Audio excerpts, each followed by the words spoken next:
Olá pessoal, tudo bem? Vou falar um pouco hoje sobre a questão da violência praticada contra crianças e adolescentes e quando essa informação e esse ato de violência é comunicado à autoridade policial e se tomam medidas de precaução contra a pessoa que praticou esses atos de violência. E qual é a posição da escola nesse sentido?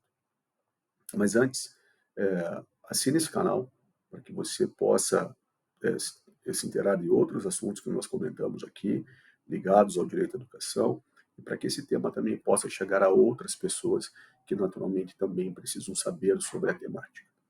Muito bem. É notável que existem diversas situações em que a escola acaba ficando no meio desse fogo cruzado entre pai e mãe, quando se trata da educação dos seus filhos e quando se trata de situações em que os pais já não são mais um casal, ou, especialmente, como é o tema desse vídeo, em casos em que se cometem violências da mãe contra a criança ou do pai contra a criança. Eu não estou aqui me referindo a atos de violência entre o próprio casal, mas sim contra essas crianças. Uma vez que isso aconteça, violências praticadas ou pelo pai ou pela mãe contra crianças e adolescentes, existe uma lei específica chamada Henrique Borel, que recentemente foi chamada assim por conta do infeliz assassinato que ocorreu de um menino chamado Henrique Borel, em que essa lei determinou então procedimentos específicos de proteção para crianças e adolescentes que sofrem violência, notadamente em relação aos seus pais ou seus responsáveis ou guardiões. Essa lei, ela se assemelha muito à Lei Maria da Penha e que traz ali algumas determinações de proteção a essas crianças. E uma dessas proteções, uma vez que aconteça o ato de violência e que seja comunicado à autoridade policial, é a determinação de afastamento do agressor do contato com essas crianças e adolescentes. Pode ser um afastamento da própria residência e, eventualmente, até de outros meios em que ele possa encontrar essa criança ou adolescente, ele ou ela. Aqui os atos de violência podem ser praticados pela mãe ou pelo pai, como todos nós sabemos.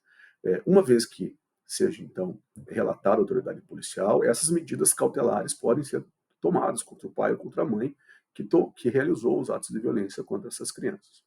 E estendendo essa ordem de restrição de acesso dos pais do agressor aos seus filhos, a escola é um dos ambientes em que essa restrição pode ser também determinada. Então, a partir do momento que se exista uma determinação judicial que se inicia numa ordem policial e é ratificado no Poder Judiciário, pode-se determinar sim que a escola não determine ou que impeça o acesso do agressor ao seu próprio filho. E isso necessariamente não tem nada a ver com o processo de divórcio, se assim existir, que lá está discutindo uma questão do fim da sociedade conjugal, do casamento entre o casal, entre os pais dessa criança e adolescente.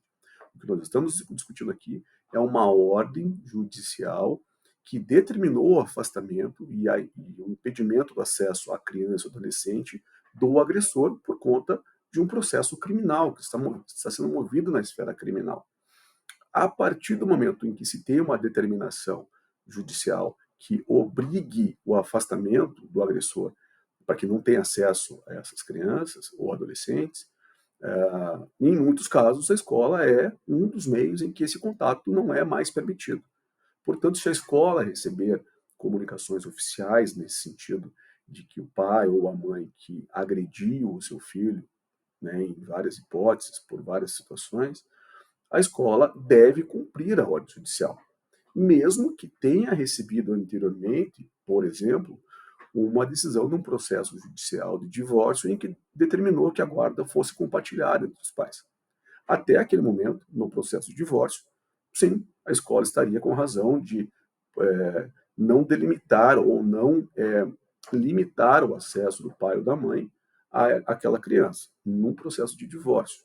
Mas se existir um comunicado emanado da esfera criminal por conta de agressões a crianças e adolescentes, esse pai, essa mãe ou esse responsável pela guarda dessa criança ficará impedido, sim, de ter acesso e retirar a criança, por exemplo, no final do expediente escolar, né? E a escola deve, então, se atentar muito a essas comunicações oficiais e impedir, evidentemente, que o agressor tenha acesso a essa criança. É uma obrigação legal da escola em realizar esse procedimento. E se o agressor ainda insistir em retirar essa criança por conta de vários argumentos, é importante que a escola comunique à autoridade policial e faça um chamamento imediato para que a polícia compareça até o local e tome as medidas pertinentes.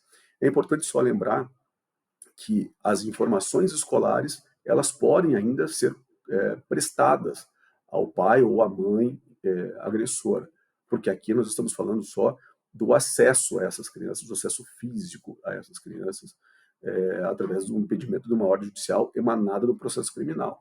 Mas o poder familiar ainda permanece com relação ao acesso a esses pais às informações que são inerentes à própria escola, como frequência, como o aluno está se comportando na escola, enfim, informações educacionais que não têm a ver necessariamente com o contato direto com a criança. Contato direto com a criança, a partir do momento que houver uma decisão criminal emanada do processo criminal que determine o impedimento ao acesso, a escola deve cumprir, certo?